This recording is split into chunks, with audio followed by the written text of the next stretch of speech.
Good morning, welcome all. Very good morning. Sunday இதை முடிச்சிடலாம், இன்னைக்கு லோகோமோஷன் ஆரம்பிக்கலாம் நான் தான் சொன்னேன். கொஞ்சம் படத்துக்கு போயிட்டேங்க. அந்த அவதார் பார்ட் 2 வந்துச்சா, அந்த படத்துக்கு போனதுனால நேற்று டைம் ஃபுல்லா போயிடுச்சிங்க. அப்படி ஒன்றும் பெருசாலாம் இல்லை. நீங்க படத்துக்கு போய் டயத்தை வேஸ்ட் பண்ணாதீங்க. நீங்க படிக்கிறதுல கான்சென்ட்ரேட் பண்ணுங்க, எக்ஸாமுக்கு ரெடி ஆயிக்கிங்க. வாய்ஸ் கிளியரா இருக்கா?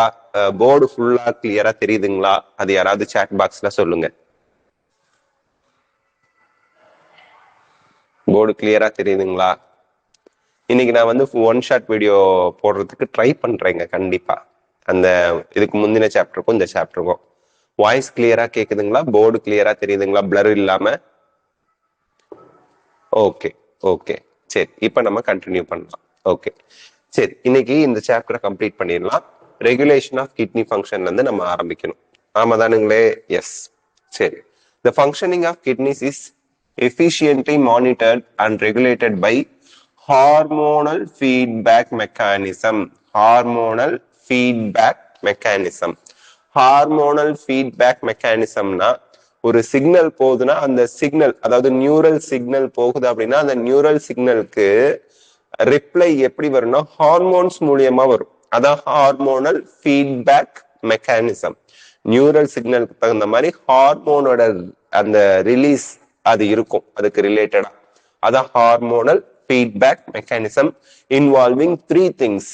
ஒன்னு ஹைப்போதலாமஸ், ரெண்டாவது ஜக்ஸ்டா குளோமிருலார் அப்பேரட்டஸ், மூணாவது to a certain extent the heart. ஓரளவுக்கு. So hypothalamus, juxtaglomerular apparatus and then the heart. இந்த 3 பேருமே இன்வால்வ் ஆகுறாங்க. இதுல ஓரளவுக்கு தான் ஹார்ட்டோட இன்வால்வ்மெண்ட் இருக்கு. இதுல ரெகுலேஷன் ஆஃப் கிட்னி ஃபங்க்ஷன்ல. இப்போ ஆஸ்மோ ரிசப்டார்ஸ் எங்க இருக்கு? ஆஸ்மோ ரிசப்டார்ஸ் இதுல இருக்கு, ஹைப்போதலாமஸ்ல இருக்கு. Osmo receptors in the body are activated by changes in the blood volume. நம்ம blood bodyல இருக்கக்கூடிய blood volume, body fluid volume and ionic concentration. So osmoreceptors எதனால ஆக்டிவேட் பண்ணப்படுது? osmoreceptors நமக்கு வந்து ஹைப்போதலாமஸ்ல இருக்கு. அது எப்படி ஆக்டிவேட் பண்ணப்படுது? Changes in the blood volume, body fluid volume and ionic concentration. இதனால இதுல ஏதாவது சேஞ்சஸ் வந்ததுன்னா உங்களுக்கு osmoreceptors ஆக்டிவேட் பண்ணப்படுது. And excessive loss of fluid from the body can activate these receptors. ஏன்னா நம்ம பாடியில இருந்து fluid எக்ஸசிவா லாஸ் ஆகும்போது இந்த வால்யூம் எல்லாத்துலயுமே சேஞ்சஸ் வரும். நம்ம பாடியில இருந்து நிறைய fluid, இந்த ஸ்போர்ட்ஸ் பர்சனுக்குலாம் இந்த விளையாடும் போது, அத்லீட்ஸ் பிளேயர்ஸ் எல்லாம் விளையாடும் போது நிறைய ஸ்வெட்டிங் ஆகுது. அப்ப எக்ஸசிவ் லாஸ் ஆஃப் வாட்டர் வரும். ஸோ அப்பெல்லாம் இது ஆக்டிவேட் ஆகும். நார்மலா சம்டைம்ஸ் பயத்துல வேர்க்கும் போது இல்ல நிறைய யூரினேட் போறாங்க, ஸோ பாடியில இருந்து சம்டைம்ஸ் டயரியா மாதிரி எல்லாம் நடக்கும். டயரியா, லூஸ் மோஷன் இந்த மாதிரி எல்லாம் போகும். அப்பெல்லாம் எக்ஸசிவ் லாஸ் ஆஃப் வாட்டர் பாடியில இருந்து வந்துடும், ஃப்ளூயிட் பாடியில இருந்து போயிடும். அடிபட்டு ரத்தம் ப்ளீட் ஆகிறது. So in excessive loss of fluid from the body can activate these receptors, osmoreceptors, which stimulate the hypothalamus to release anti-diuretic hormone. Anti-diuretic hormone என்ன? Diuretic அப்படின்னா யூரினேஷன் வந்து யூரின் போறத தூண்டி விடுறது, அதிகப்படுத்துறது டயூரெட்டிக். ஆன்டி டயூரெட்டிக்னா அதுக்கு ஆப்போசிட்டா செயல்படுறாங்க. யூரின் போறத ரெடியூஸ் பண்றாங்க, யூரினேஷனை ரெடியூஸ் பண்றவங்க அவங்க தான் anti diuretic hormone. Or anti diuretic ஹார்மோனுக்கு இன்னொரு பேர் இருக்கு, வேசோப்ரெசின்.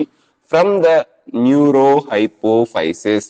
சார் நியூரோஹைப்போஃபைசிஸ் எங்க இருக்குது? நம்ம நெக்ஸ்ட் சாப்டர்ல படிப்போம். பட் இந்த இடத்துல நோட் பண்ணிக்கணும், நெக்ஸ்ட் சாப்டர் அந்த நியூரல் கண்ட்ரோல்ல படிப்போம், நர்வஸ் சிஸ்டத்துல. நியூரோஹைப்போஃபைசிஸ், சாரி, கெமிக்கல் கோஆர்டினேஷன்ல படிப்போம். நியூரோஹைப்போஃபைசிஸ் அப்படிங்கிறது பிட்யூட்டரி கிளாண்ட்ல இருக்கு. பிட்யூட்டரி கிளாண்ட்ல நியூரோஹைப்போஃபைசிஸ் இருக்கு. ஸோ நியூரோஹைப்போஃபைசிஸ் தான் ஆன்டி டயரிட்டிக் ஹார்மோன் அண்ட் வேசோப்ரெசினை ப்ரொடியூஸ் பண்றாங்க. இது நீட் கொஸ்டின்ல கேட்பாங்க. ஓகேங்களா? இந்த இடத்துல நம்ம நல்லா நோட் பண்ணிக்கணும். பிட்யூட்டரி ஹார்மோன் தான் anti diuretic hormone, or vasopressin secrete பண்றாங்க. நியூரோஹைப்போஃபைசிஸ் அப்படிங்கிறது பிட்யூட்ரியில போஸ்டீரியர் பிட்யூட்ரி அப்படின்னு சொல்லுவோம். அந்த பார்ட்ல ஒரு பார்ட், பிட்யூட்ரி கிளாண்டோட ஒரு part. Okay. Antidiuretic hormone facilitates water reabsorption from later parts of the tubule. Sir, later part of the tubule னு சொல்றாங்களே என்னது? டியூபியூல்ல நம்ம என்னென்ன படிச்சோம்? Proximal convoluted tubule, loop of Henle, distal convoluted tubule, collecting duct. இந்த நாலு படிச்சோம். இதுல distal convoluted tubule, collecting duct இந்த ரெண்டும் later part, பின்னாடி இருக்கு. முன்னாடி இருக்கிற பார்ட் யாரு? proximal convoluted tubule, loop of Henle. So later parts of the tubule அப்படின்னா distal convoluted tubule and collecting duct. இங்க இருந்து வாட்டரை அதிகமா ரீஅப்சார்ப்ஷன் பண்றதுக்கு இந்த ஆன்டிடயூரிட்டிக் ஹார்மோன் ஹெல்ப் பண்ணுது. thereby preventing diuresis. சார் diuresisனா என்ன? யூரினேஷன், அதிகமா யூரினேஷனை அதிகமா போக வைக்கிறத அது குறைக்குது. ஆல்ரெடி பாடியில பிளட் வால்யூம் லிக்விட் எல்லாம் குறைஞ்சு போய் கிடக்கு எக்ஸசிவ் லாஸ் ஆஃப் வாட்டர்னால. திருப்பி யூரின் வழியா வாட்டர் லாஸ் ஆனிச்சுன்னா உயிருக்கே ஆபத்தாயிரும். அதனாலதான் ஆன்டிடயூரிட்டிக் ஹார்மோனை ஹைப்போதலாமஸ் என்ன பண்ணுது? பிட்யூட்ரியில இருக்கக்கூடிய அந்த நியூரோஹைப்போஃபைசிஸ் பார்ட் மூலியமா செக்ரீட் பண்ண வச்சு அந்த ஆன்டிடயூரிட்டிக் ஹார்மோன் வந்து நமக்கு அந்த டயூரிசிஸை குறைக்குது, யூரின் போறத ஸ்டாப் பண்ணுது இல்ல ரெடியூஸ் பண்ணுது. And increase in body fluid, இதோட அந்த டிக்ரீஸ் முடியுதா? அதுக்கு அடுத்து ஒருவேளை and increase in body fluid volume increase ஆனிச்சுன்னா கேன் ஸ்விட்ச் ஆஃப் த ஆஸ்மோ ரிசெப்டார். திருப்பி இங்க வராங்க. இங்க வந்து பாத்தீங்கன்னா body volume, body fluid volume or ionic concentration, blood volume, body fluid volume, ionic concentration வந்து டிக்ரீஸ் ஆகும் போது நமக்கு வந்து அந்த ரிசெப்டார்ஸ் வந்து ஆக்டிவேட் ஆகுது, ஆஸ்மோ ரிசெப்டார்ஸ் வந்து ஆக்டிவேட் ஆகுது. இப்போ பிளட் வால்யூமோ இல்ல பிளட் ஃப்ளூயிம் பாடி ஃப்ளூயிட் வால்யூமோ இன்க்ரீஸ் ஆனிச்சு அப்படின்னா அப்போ ஆஸ்மோ ரிசெப்டார் வந்து சுவிட்ச் ஆஃப் ஆயிடும் and suppresses the antidiuretic hormone release. Antidiuretic hormone release ஆகிறத நிறுத்திடும், குறைச்சிடும் to complete the feedback. So feedback இப்ப முடிஞ்சிடும். ஏன்னா நமக்கு தேவையான அளவுக்கு பாடி ஃப்ளூயிட் இப்ப இன்க்ரீஸ் ஆயிடுச்சு. இந்த இடத்துல என்ன சொல்ல வராங்க? ஒரு சைக்கிள்லாம் சொல்றாங்க. நம்ம பாடியில பிளட் வால்யூமோ பாடி ஃப்ளூயிட் வால்யூமோ அயானிக் பேலன்ஸோ குறையும் போது நமக்கு ஆஸ்மோ ரிசெப்டார்ஸ் ஆக்டிவேட் பண்ணப்பட்டு நமக்கு வந்து அந்த நியூரோஹைப்போஃபைசிஸ்ல இருந்து ஆன்டிடயூரிட்டிக் ஹார்மோன் ரிலீஸ் பண்ணப்பட்டு அந்த ஆன்டிடயூரிட்டிக் ஹார்மோன் என்ன பண்ணுது? நம்ம டயூரிசிஸை குறைக்குது, யூரின் போறத குறைக்குது. ஸோ யூரின் போறதுனா குறைஞ்சதும் பாடியில இருக்கக்கூடிய ஃப்ளூயிடோட வால்யூம் நார்மல் கண்டிஷனுக்கு வந்துருச்சு அப்படின்னா சேம் அப்போ அந்த ஆஸ்மோ ரிசெப்டார்ஸ் ஸ்டாப் ஆயிடும். ஸ்டாப் ஆகுறதுனால ஆன்டிடயூரிட்டிக் ஹார்மோன் சிந்தசிஸ் ஆகிறதும் நின்றும். ஸோ தட் உங்களுக்கு வந்து நமக்கு டயூரிசிஸ் ஸ்டாப் பண்ணிச்சு இல்லையா, அது நார்மல் ஆயிடும், யூரின் போறது நார்மல் ஆயிடும். இதுதான் ஹார்மோன் ஃபீட்பேக் மெக்கானிசம். ஓகே, அதாவது நம்ம தேவைக்கு தகுந்த மாதிரி ஹார்மோனோட ஆக்டிவிட்டி இருக்கும். Antidiuretic hormone can also affect the kidney function by its constrictory effect on blood vessels. constrictory effect அப்படின்னா என்ன அர்த்தம்? blood vessels வந்து சுருங்கி போறது. ரிலாக்ஸ்னா விரிவு அடையிறது, சுருங்கி போறது, அந்த ஸ்ட்ரிக்ட் என்ன சொல்றது, அது இறுகி போறது அதுதான். This causes an increase in blood pressure. An increase in blood pressure can increase the glomerular blood flow and thereby glomerular filtration rate. So antidiuretic hormone நமக்கு என்ன பண்ணுதுன்னா நமக்கு கன்ஸ்ட்ரிக்டரி எஃபெக்ட் ஆன் பிளட் வெசல்ஸ் ஏற்படுது. பிளட் வெசல்ஸ் சுருக்கம் அடையறதுக்கு, குறுகலாகிறதுக்கு. அதனால அது வழியா போற பிளட் வந்து ரொம்ப வேகமா போறதுனால பிளட் பிரஷர் இன்க்ரீஸ் ஆகும். பிளட் பிரஷர் இன்க்ரீஸ் ஆனா குளோமெருலார் பிளட் ஃப்ளோ இன்க்ரீஸ் ஆகி குளோமெருலார் ஃபில்ட்ரேஷன் ரேட் இன்க்ரீஸ் ஆகும். ஓகே, இதோட நமக்கு வந்து ஹைப்போதாலாமஸோட இன்வால்வ்மெண்ட் முடியுது. ஹைப்போதாலாமஸ் இதோட முடிச்சிட்டோம். ஏன்னா ஹைப்போதாலாமஸ்ல தான் ஆஸ்மோ ரிசெப்டார்ஸ் இருக்காங்க. ஆஸ்மோ ரிசெப்டார் தான் ஆன்டிடயூரிட்டிக் ஹார்மோன் ரிலீஸ் பண்றதுக்கு காரணமா இருக்காங்க. ஆன்டிடயூரிட்டிக் ஹார்மோனுக்கு இன்னொரு பேரு வேசோப்ரெசின், மறந்துடாதீங்க. இதோட இதை நம்ம முடிக்கிறோம். Next juxtaglomerular apparatus. நமக்கு ஜக்ஸ்ட்ரா குளோமெருலார் அப்பேரட்டஸ்னா தெரியும், cellular modification in distal convoluted tubule and afferent arteriole meet பண்ற இடத்துல வருது அப்படின்னு நம்ம ஆல்ரெடி படிச்சிருக்கோம். சோ அதை தான் இப்ப பார்க்க போறோம். Juxtaglomerular apparatus play a complex role, regulatory role. A fall in glomerular blood flow or glomerular blood pressure or glomerular filtration rate can activate the juxtaglomerular cells to release renin, which converts renin எதுக்கு help பண்ணுது? ஒரு இன்ஆக்டிவா இருக்கக்கூடிய என்சைமை ஆக்டிவா மாத்துறதுக்கு, என்சைம்ல ஹார்மோனை ஆக்டிவேட் பண்றதுக்கு. Renin which converts angiotensinogen, angiotensinogen நம்ம ஆல்ரெடி சொல்லிருக்கோம், ட்ரிப்சினோஜென், பெப்சினோஜென் அப்படின்னா inactive form. Angiotensinogen in blood to angiotensin 1 and further to angiotensin 2. இந்த angiotensin 2 தான் நமக்கு ஃபங்க்ஷனலா இருக்க போகுது. ஸோ ரெனினை வந்து ஜக்ஸ்டாக்ளோமெருலார் செல்ஸ் தான் ரிலீஸ் பண்றாங்க. யாரு எதை ரிலீஸ் பண்றாங்க, அந்த ரிலீஸ் ஆனவங்க என்ன பண்றாங்க, இதெல்லாம் நமக்கு தெளிவா தெரியணும். இப்ப தெளிவா நம்ம பாத்துக்கிறோம். ஜக்ஸ்டாக்ளோமெருலார் apparatus ஒரு காம்ப்ளெக்ஸ் ரெகுலேட்டரி ரோலை பிளே பண்றாங்க.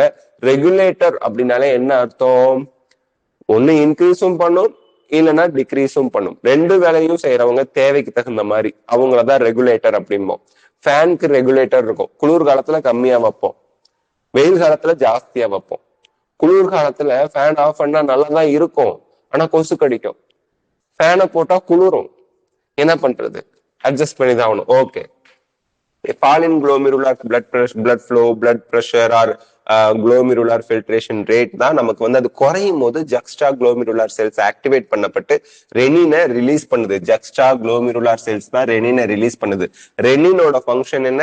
நமக்கு வந்து ஆஞ்சியோடென்சினோஜெனை இன்ஆக்டிவ் ஃபார்ம்ல இருக்கிறத ஆஞ்சியோடென்சின் 1 ஃபர்ஸ்ட் கன்வெர்ட் பண்ணி அப்புறம் 2 அது கன்வெர்ட் பண்ணுது. ஆஞ்சியோடென்சின் 2 அதுதான் பீயிங் எ பவர்ஃபுல் வாசோ கன்ஸ்ட்ரிக்டர். வாசோ கன்ஸ்ட்ரிக்டர்னா அது வந்து blood வெசல்ஸ குறுகலாக்குறது. increases the glomerular blood flow pressure and thereby glomerular filtration rate. Angiotensin 2 also activates the adrenal cortex to release aldosterone.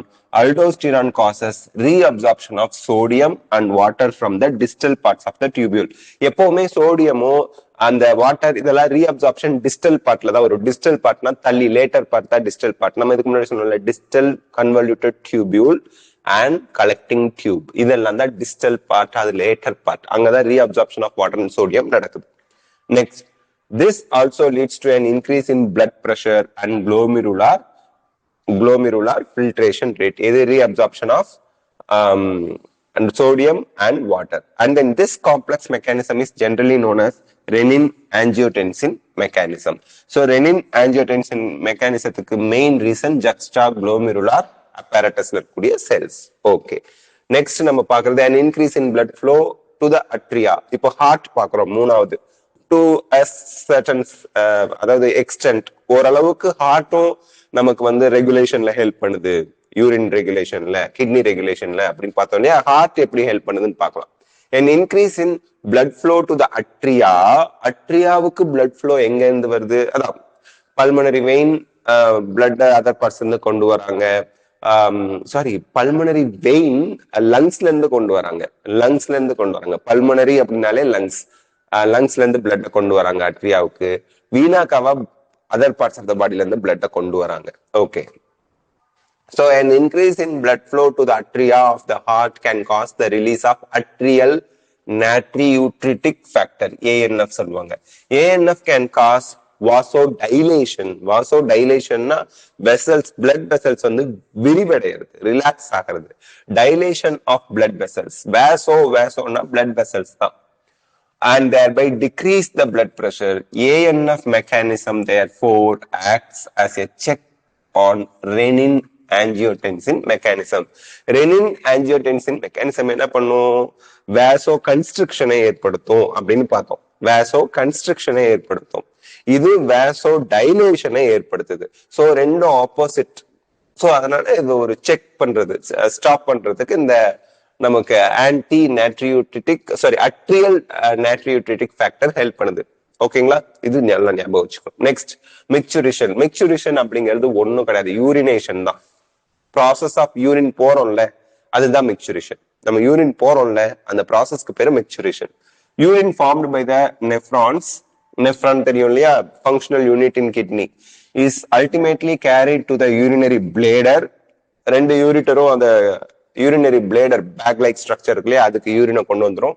Where it is stored till a voluntary signal is given by the central nervous system, CNS. So nervous system control தான் urination micturition இருக்கு. This signals is initiated by the stretching of the urinary bladder. First நம்ம பிரெயினுக்கு central nervous சிஸ்டத்துக்கு urine போகணுங்கிற எண்ணத்தை தூண்டுறதே கிட்னில இருக்கக்கூடிய bladder தான். அந்த bladder வந்து என்ன ஆகுது, யூரின் சேர சேர சேர சேர அந்த பை வந்து அப்படியே பெருசாகும், விரிவடையும், ஸ்ட்ரெச் ஆகும். ஸ்ட்ரெச் ஆகுறதுன்னா நீளமாகிறது, அகலமாகிறது, அதான் ஸ்ட்ரெச் அப்படின்னு சொல்றோம். This signals is initiated by the stretching of urinary bladder as it gets filled with urine. It responds to the stretch receptors on the walls of the bladder send signals to CNS, central nervous system. So stretch receptor வந்து urinary bladderல தான் இருக்கு. அவன் எங்க signal அனுப்புறான், பிரெயினுக்கு அனுப்புறான். The CNS passes on motor message. Motorனா functioning பண்ணு, urine போ, ஏதோ ஒரு function பண்றது தான் motor messages. So motor messages to initiate the contraction of the smooth muscle of the bladder and simultaneous relaxation of the urethral sphincter causing the release of urine. இந்த இடத்துல நல்லா ஞாபகம் வச்சுக்கணும். Smooth muscles of the bladder வந்து contraction ஆகுது, urethral sphincter வந்து relax ஆகுது. ஸ்பிங்டர்னா என்ன சொன்னோம், க்ளோஸ் ஆகி ஓபன் பண்ணி, சுருப்பையில ஓபன் பண்ணி க்ளோஸ் பண்றோம்ல, அந்த மாதிரி ஓபன் ஆகி க்ளோஸ் ஆகுறது தான் நம்ம வந்து ஸ்பிங்டர் அப்படின்னு சொல்றோம். ஸோ யூரித்ரால நமக்கு யூரித்ரல் ஸ்பிங்டர் இருக்கு. ஸோ அந்த ஸ்பிங்டர் வந்து ரிலாக்ஸ் ஆனிச்சுன்னா யூரினேஷன் வந்துடும், causing the release of urine from urinary bladder. Urinary bladder என்ன பண்ணணும், கான்ட்ராக்ட் ஆகணும், சுருங்கணும். ஸோ தட் urinary bladder இருக்க எல்லா யூரினும் வெளியே வந்துரும். The process of release of urine is called micturition. இதுதான் பாருங்க, process of release of urine is called micturition, and the neural mechanism causing it is called micturition reflex. Micturition reflex. So an adult human excretes on an average 1 liter to 1.5 liter of urine per day. 24 ஹவர்ஸ்ல நம்ம வந்து 1 லிட்டர்ல இருந்து 1.5 litre urination போறோம். The urine formed is a light yellow colored watery fluid which is slightly acidic. pH வந்து 6 இருக்கும் and has a characteristic odor. யூரினுக்குன்னு ஒரு smell இருக்கும், ஏன்னா அதுல யூரியா அது இதுன்னு கலந்துருக்கிறதுனால. On an average 25 to 30 grams of urea is excreted out per day. So பாத்துக்கோங்க, இவ்வளோ யூரியா வந்து நம்ம பாடியில இருந்து ரிலீஸ் பண்ணப்பட்ட ஆகணும், இல்லைன்னா பாடியில யூரியா அக்குமுலேட் ஆகி அது டேஞ்சரஸ், ஹார்ம்ஃபுல் ஆயிடும் நமக்கு. Various conditions can affect the characteristics of urine. Analysis of urine helps in clinical diagnosis. Diagnosis na நோய் ஏதாவது ப்ராப்ளம் இருக்கான்னு கண்டுபிடிக்கிறது. Diagnosis is to find out the thing. என்ன பிரச்சனை அப்படிங்கறத find out the problem. என்ன ப்ராப்ளம்ங்கிறத find out பண்றது தான் diagnosis. அதுக்கப்புறம் தான் ட்ரீட்மெண்ட் பண்ணுவாங்க. Okay. So the clinical diagnosis of many metabolic disorders as well as malfunctioning of kidney function ஆகுதா இல்லையாங்கிறதெல்லாம் ஃபைண்ட் அவுட் பண்ணணும்னா யூரின் அனாலிசிஸ் பண்ணுவாங்க.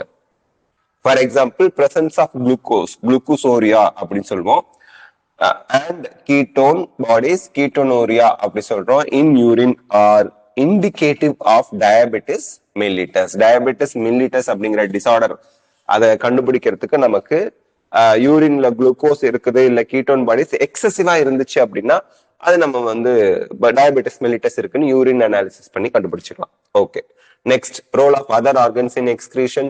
நமக்கு கிட்னியோட சேர்த்து லங்ஸ், லிவர், ஸ்கின் இந்த மூணுமே எக்ஸ்கிரீஷன்ல ஹெல்ப் பண்றது எப்படின்னு பார்க்கலாம்.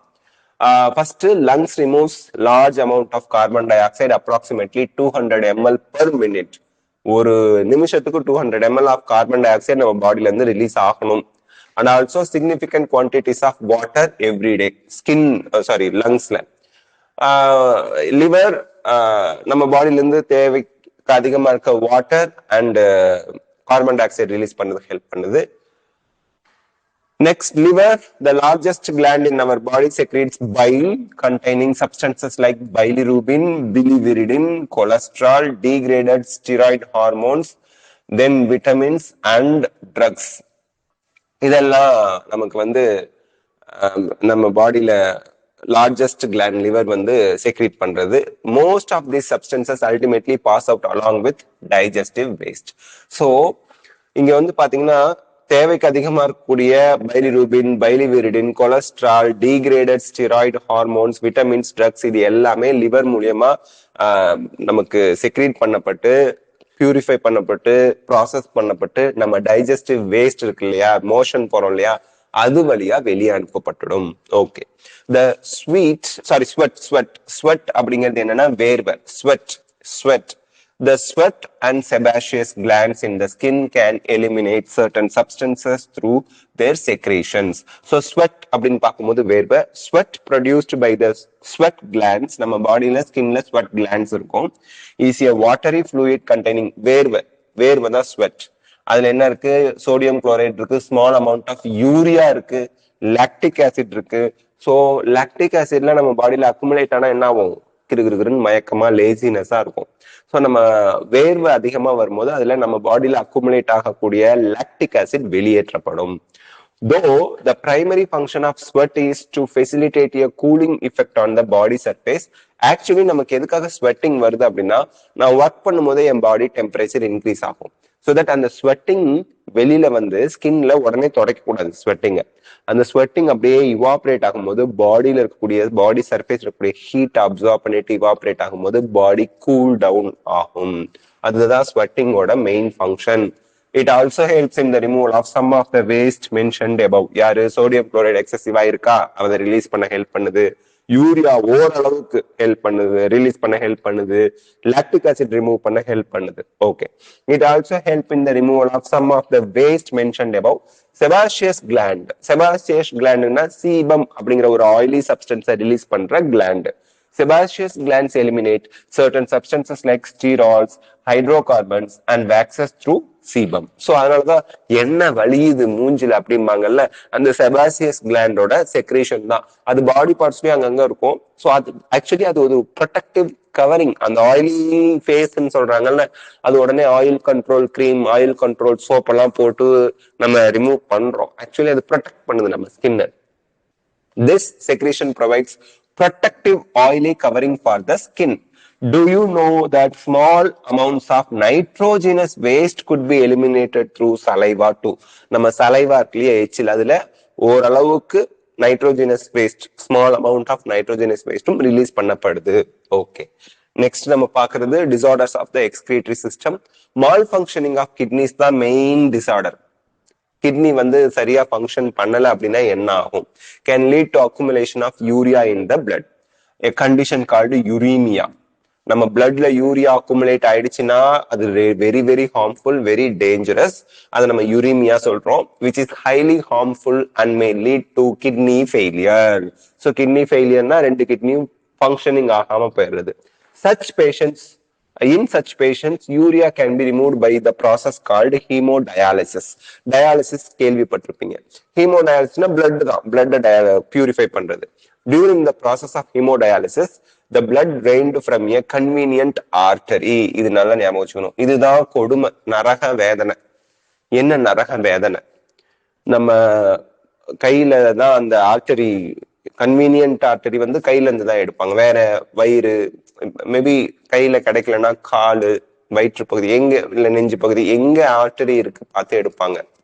அந்த ஆர்டரி யூஸ்வலா நம்ம பாடியில எங்க இருக்கும்னா மிக ஆழமான பகுதியில இருக்கும். மேலாவுல நமக்கு இருக்கிறது வெயின்ஸ் தான். இப்போ அந்த ஊசி போட்டு உடம்புல இருந்து பிளட் வெளியே போகணும். அந்த பிளட் அந்த டயாலிசிஸ் மெஷின்குள்ள போய் சுத்திகரிக்கப்பட்டு சுத்தமான பிளட் திருப்பியும் வெயின்ஸ் வழியா நம்ம பாடிக்குள்ள போகணும். இதுதான் டயாலிசிஸ் மெஷின் பண்ற வேலை. அப்போ ஆர்டரிக்குள்ள இருந்து பிளட் எடுக்கிறது ரொம்ப சிரமம், வலி உயிரே போகும். அதுக்கப்புறம் வெயின்ல திருப்பி செலுத்துறதும் வலிக்கும் தான், ஆனா இந்த ஆர்டரியில இருந்து எடுக்கிற அளவுக்கு வலிக்காது. ஏன்னா ஆர்டரிஸ் ஆர் டீப் இன்சைட், உள்ள இருக்கு. வெயின்ஸ் மேல, டீப் இன்சைட்னா ரொம்ப ஆழமா எலும்பு ஒட்டிக்கிட்டு இல்ல, but still it is hard to find out artery. ஆர்டரியை கண்டுபிடிச்சு அதுல இருந்து பிளட் வெளியே எடுக்கிறதுங்கிறது கஷ்டம். திருப்பி அதை சுத்திகரிக்கப்பட்டு வெயின்ஸ் வழியா உள்ள அனுப்போம். ஏன் ஆர்டரியில தான் பிளட் வெளியே வரும், வெயின்ஸ் வந்து அதை ஹார்ட்டுக்கு கொண்டு போயிட்டு இருக்கு இல்லையா, அதனால. எனிவே, So convenient artery இருந்து blood எடுக்கிறாங்க is pumped into a dialyzing unit called artificial kidney. Artificial kidney is a machine. It is a machine. Blood drained from convenient artery is pumped into dialyzing unit and the machine after adding an anticoagulant like heparin. ஏன்னா அந்த மெஷின்ல வந்து coagulation blood வந்து clot ஆயிடக்கூடாது, blood clot ஆகிடக்கூடாது. அதனால then the unit contains a coiled cellophane tube surrounded by a fluid, dialysing fluid சொல்லுவாங்க, having the same composition as that of plasma but except nitrogenous waste. இப்போ blood வந்து ஒரு குழாய் வழியா போகுது, அந்த குழாயை சுத்தி ஒரு வயல் மாதிரி இல்ல ஒரு கவர் மாதிரி இருக்கு, ஓகேங்களா? இந்த குழாயில வந்து நம்மளோட பிளட் உள்ள போயிட்டு இருக்கு. இந்த குழாய்க்கு வெளியில நம்ம பிளட்ல இருக்கக்கூடிய பிளாஸ்மா மாதிரியே கான்சென்ட்ரேஷன்ல அதே அளவுக்கு வச்சிருப்பாங்க, பட் எக்ஸெப்ட் அந்த நைட்ரோஜினஸ் வேஸ்ட் மட்டும் இருக்காது. அப்ப என்ன ஆகும், நம்ம பிளட் பாஸ் ஆகி போகும்போது நைட்ரோஜினஸ் வேஸ்ட் வெளியே வந்துடும், மற்ற காம்பவுண்ட்லாம் வெளியே வராது. ஏன்னா உள்ள போற லிக்விட்ல இருக்கக்கூடிய நமக்கு தேவையான காம்பவுண்ட்ஸ் எல்லாமே வெளியவும் வச்சிருப்போம் எக்ஸப்ட் நைட்ரோஜினஸ் வேஸ்ட். அதனால நைட்ரோஜினஸ் வேஸ்ட் மட்டும்தான் நம்ம பாஸ் பண்ற பிளட்ல இருந்து டயாலிசிங் யூனிட்ல ரிலீஸ் ஆகி போவோம். நம்ம பிளட்டுக்குள்ள நமக்கு தேவையான காம்பனன்ட்ஸ், ஃபார்ம்டு எலிமெண்ட்ஸ், மற்ற எலிமெண்ட்ஸ் எல்லாம் பத்திரமா அப்படியே தான் இருக்கும், அப்படியே திருப்பியும் வெயின்ல கொண்டு வந்து விட்டுருவாங்க. ஸோ யூரியா நைட்ரோஜினஸ் வேஸ்ட்டை மட்டும் செப்பரேட் பண்ற ப்ராசஸ் தான் இந்த டயாலிசிங் யூனிட் பண்றாங்க, மறந்துடக்கூடாது. ஏன்னா நமக்கு தேவையான கண்டென்ட்லாம் போயிடுச்சுன்னா வம்பா போயிடும் பிளட்ல இருந்து. The porous cellophane membrane of the tube allows the passage of molecules based on the concentration gradient. So எதோட கான்சென்ட்ரேஷன் எங்க ஜாஸ்தியா இருக்கு கம்மியா இருக்கு, ஸோ ஒரு பொருள் வந்து எங்க ஜாஸ்தியா இருக்கு அங்க இருந்து கம்மியா இருக்க இடத்துக்கு போயிடும். இப்ப நம்ம பாஸ் பண்ற பிளட்டும் வெளியில இருக்கிறதும் நைட்ரோஜினஸ் வேஸ்ட் மட்டும் இல்லாம சேம் கான்சென்ட்ரேஷன்ல தான் இருக்கு. ஸோ உள்ள போற பிளட்ல நைட்ரோஜினஸ் வேஸ்ட் மட்டும் எக்ஸ்ட்ராவா இருக்கு, ஸோ அதெல்லாம் வெளியே வந்துடும் ஃபில்டர் ஆகி. Okay, so nitrogenous waste are absent as nitrogenous waste are absent in the dialysing fluid. இத சுத்தி இருக்கிறது தான் dialysing fluid. Dialysing fluidல nitrogenous waste இல்ல, so these substances freely move out thereby clearing the blood. நம்ம அனுப்புற bloodல இருந்து nitrogenous waste எல்லாம் move out ஆகி வந்துரும், வெளியில வந்துரும். The cleared blood is pumped back to the body through a vein after adding anti-heparin to it. ஏன்னா மெஷின்குள்ள போனா பிளட் கிளாட் ஆயிடும், அதனால ஹெப்பாரின் போட்டோம். திருப்பி நம்ம பாடிக்குள்ள போகும்போது நமக்கு என்ன ஆகணும், ஏதாவது காயம் பட்டாலோ பிரச்சனை ஆனிச்சுனாலோ பிளட் கிளாட்டிங் நடக்கணும், அதனால திருப்பி உள்ள போகும்போது ஆன்டி ஹெப்பாரின் போட்டு ஒரு கன்வீனியன்ட் வெயின் வழியா பிளட்டை உள்ள அனுப்புவாங்க. This method is a boon வரம் for thousands of uremic patients all over the world. Kidney transplantation is the ultimate method in the correction of acute renal failure. So இப்போ வந்து சிவியரா renal failure, renal அப்படின்னா kidney தான், kidney failure சிவியரா இருக்கிற பட்சத்துல kidney transplantation தான் ஒரே தீர்வா இருக்கும். A functioning kidney is used in transplantation from a donor, preferably a close relative, to minimize its chances of rejection by the immune system of the host. So இப்போ என்ன ஆகும், நான் ஒருத்தவங்க கண்டவங்க பார்த்தவங்க கிட்ட எல்லாம் நம்ம கிட்னியை வாங்கி டிரான்ஸ்பிளான்ட் பண்ண முடியாது. நம்ம பாடியில இருக்கக்கூடிய பிளட், அவங்க பாடியில இருக்கக்கூடிய பிளட் இதெல்லாம் ஒத்து போகணும், அதனால க்ளோஸ் ரிலேட்டிவ் கிட்ட இருந்து தான் வாங்கி வைக்க முடியும். யாரோ ஒருத்தட்ட வாங்கணும்னா அவங்க பிளட்டும் நம்ம பிளட்டும் ஒத்து போனா வாங்கி வைக்கலாம். அதாவது 2 கிட்னி இருக்கிறதுனால ஒரு கிட்னியை டொனேட் பண்ணலாம். அப்படி டொனேட் பண்றவங்களோட பிளட்டும் ரிசிபியன்டோட பிளட்டும் ஒத்து போகணும். இல்லைன்னா நம்ம பாடி என்ன பண்ணிருது, டிரான்ஸ்பிளான்ட் பண்ண கிட்னியை ரிஜெக்ட் பண்ணிடும். அப்படி ரிஜெக்ட் ஆனிச்சுன்னா என்ன ஆகும் அப்படின்னா, நம்ம இம்யூன் சிஸ்டம் நம்ம என்டையர் பாடியையும் ஃபாரின் பாடின்னு நினைச்சிட்டு நம்மளையே அட்டாக் பண்ண ஆரம்பிச்சு உயிருக்கே ஆபத்தாயிடும். So that அதை பார்த்துக்கணும். Modern clinical procedures have increased the success rate of such a complicated technique. So இப்போ புது கண்டுபிடிப்புகள்லாம் மெடிசின் ஃபீல்ட்ல வந்துட்டதுனால நமக்கு அது மாதிரி ப்ராப்ளத்தை ஓவர் கம் பண்றதுக்கு நிறைய ஃபைண்டிங்ஸ் ஹெல்ப் பண்ணுது. நெக்ஸ்ட் ரீனல் கால்குலி, கிட்னியில கல்லு, அவ்வளவுதான், கிட்னியில கல்லு. ஒருத்தர் வந்து ஒரு ஜோசியர் ஒருத்தர்கிட்ட போய் சொன்னாராம், உங்க பையனுக்கு படிப்பே வராது, அவன் கல்லோடைக்கதான் லாய்க்குன்ட்டு போயிட்டாராம். அந்த பையனுக்கு ஒரு வெறி வந்துருச்சு. அவன் 8th ஸ்டாண்டர்ட் படிக்கும் போது, நான் நல்லா படிச்சு பெரிய ஆளா ஆகி காமிப்பேன், அவர் சொன்னது பொய்ன்னு நான் ப்ரூஃப் பண்ணுவேன் அப்படின்னு சொல்லி நல்லா படிச்சாராம். நல்லா படிச்சு நெஃப்ராலஜி படிச்சு பெரிய கிட்னி ஸ்பெஷலிஸ்ட் டாக்டர் ஆயிட்டார், நெஃப்ராலஜிஸ்ட் ஆயிட்டாரு. அப்போ ஒரு வயசானவர் வந்து கிட்னில ஸ்டோன் அப்படின்னு சொல்லி ஹாஸ்பிட்டல்ல அட்மிட் ஆகுறாரு. யாரு படிச்சு முன்னுக்கே வர மாட்டேன், நீ நாசமா போயிடுவ, கல் உடைக்கதான் லைக்குன்னு ஒரு பையனை சொன்னாங்கல்ல, அந்த பையன் இன்னைக்கு நெஃப்ராலஜிஸ்ட் ஆயிட்டாரு. அந்த பையனோட ஹாஸ்பிட்டல்ல ஒரு வயசானவர் வந்து கிட்னில ஸ்டோன்னு சொல்லி அட்மிட் ஆகுறாரு. அப்போ வந்து அந்த நெஃப்ராலஜிஸ்ட் வந்து சொல்றாரு, இந்த பெரியவரை ரொம்ப நல்லா கவனிச்சு ஸ்பெஷல் ட்ரீட்மெண்ட் கொடுக்கணும் அப்படின்னு சொல்லி ஆர்டர் கொடுத்துட்டு போயிட்டாரு. அதுக்கப்புறம் அவருக்கு ராஜா மரியாதை, அவ்வளவு நல்லா பாத்துக்கிட்டாங்க. அவருக்கு ப்ராப்ளம் ரெக்டிஃபை ஆகி குணமாயி வீட்டுக்கு கிளம்பும் போது அவர் டாக்டரை பார்க்கணும்னு சொல்றாரு. டாக்டரை பார்க்கும்போது அந்த வயசானவர் கேட்கிறாரு, ஏன் எனக்கு மட்டும் ஸ்பெஷல் ட்ரீட்மெண்ட் கொடுத்தீங்க அப்படின்னு சொல்லும் போது, நீங்க நான் 8வது படிக்கும் போது என்கிட்ட வந்து சொன்னீங்க, நீ கல்லுடைக்கதான் லாய்க்கு அப்படின்னு. அப்ப எனக்கு தெரியல, கிட்னில இருக்க கல்லை உடைக்கிறதுக்கு தான் நான் லாய்க்குன்னு எனக்கு புரியல. நான் நல்லா படிச்சு பெரிய ஆளாகி காமிக்கணும்னு நினைச்சேன், பெரிய ஆளா வந்துட்டேன். நீங்க சொன்ன மாதிரி இன்னைக்கு நான் கல் உடைச்சுக்கிட்டு தான் இருக்கேன், ஆனா கிட்னில இருக்க கல்லை உடைச்சுக்கிட்டு இருக்கேன் அப்படின்னாராம். சோ தட் ஒருத்தவங்க சொல்ற விஷயம் வந்து டைரக்டா நீ கல் உடைக்கதான் லாய்க்குன்னா, மலை மேல கல்லு உடைக்கதான் லாய்க்குன்னா அதுதான் இருக்கணும்னு அவசியம் கிடையாது. அவங்க வேற தாட்ல சொன்னா கூட அதை நமக்கு தகுந்த மாதிரி பாசிட்டிவா மாத்திக்க முடியும் அப்படிங்கிறதுக்கான ஒரு விஷயம் இது. ஓகே, எனிவே சச் காம்ப்ளிகேட்டட் டெக்னிக்கை நம்ம இப்போ வந்து சரி பண்றதுக்கு நிறைய ஃபைண்டிங்ஸ் வந்துருச்சு. ரீனல் கால்குலைனா kidney stone or insoluble mass of crystallised salts, அது வந்து oxalates etcetera formed within the kidney. So அதுதான் நம்ம வந்து ரீனல் கால்குலி டிசார்டர் அப்படிங்கிறோம். ஸோ கிறிஸ்டலைஸ்டு சால்ட் அது இன்சால்யூபிளா இருக்கும், கல் மாதிரி கிட்னில ஃபார்ம் ஆயிடும். நிறைய தண்ணி குடிச்சிட்டா இந்த பிரச்சனை எல்லாம் வராது, கிட்னி ஃபெயிலியரும் வராது, ரீனல் கால்குலியும் வராது. குளோமிருலோ நெஃப்ரிட்டிஸ் அப்படின்னா என்ன அர்த்தம்னா, இன்ஃப்ளமேஷன் ஆஃப் குளோமிருலை ஆஃப் கிட்னி. இன்ஃப்ளமேஷன்னால இந்த வீக்கம், ப்ளீடிங், இதெல்லாம் இன்ஃப்ளமேஷனுக்கு காரணம். அந்த ஒரு பர்டிகுலர் இடத்துல வீங்கி போயிருது, அதான் இன்ஃப்ளமேஷன். ஸோ அது வந்து குளோமிருலை ஆஃப் கிட்னில ஏற்பட்டுச்சு அப்படின்னா, அந்த பவுமன் கேப்சூலுக்குள்ள டஃப் கிளஸ்டர் ஆஃப் கேபிலரிஸ் இருக்கு இல்லையா, அதுதான். ஸோ அதுல வந்து நமக்கு வீக்கம் ஏற்பட்டுச்சுன்னா அதை வந்து நம்ம குளோமிருலார் குளோமிருலோ நெஃப்ரிட்டிஸ் அப்படின்னு சொல்றோம். So with this we complete the chapter. One short revision நான் 2 சாப்டருக்கு சீக்கிரமே அப்லோட் பண்ணிடுறேன். நாளைக்கு லோகோமோஷன் சாப்டர் ஆரம்பிச்சிடலாம். இன்னும் 3 சாப்டர் இந்த யூனிட்ல இருக்கு.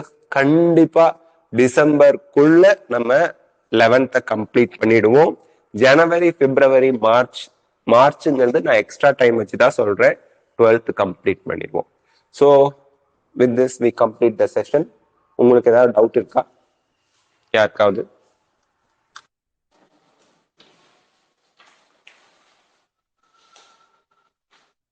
டவுட் இருக்குங்களா? ஓகே, நாளைக்கு காலையில மீண்டும் சந்திப்போம். Thank you so much. Okay, Raghuraman ஒரே நிமிஷம் பா. ரகுராமன் சொல்லுங்க. Hello sir. சார் நேற்று நடத்தின இதுல இருந்து டவுட்டுங்க சார். சார் இந்த குளோமருலா ஃபில்ட்ரேஷன் இருக்குல்லைங்க சார்,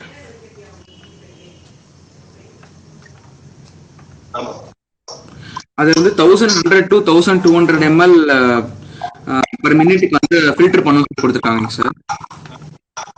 நெக்ஸ்ட் பேஜ்லேயே வந்து 125 ml தான் ஃபில்டர் ஆகும்னு சொல்லி கொடுத்துருக்காங்க sir per மினிட்டுக்கு.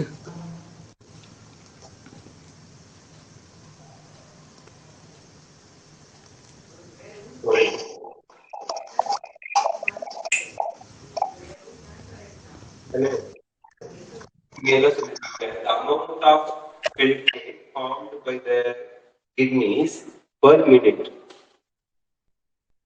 formed. GFR is a healthy individual is approximately per minute per day. ஒரு நிமிஷம்.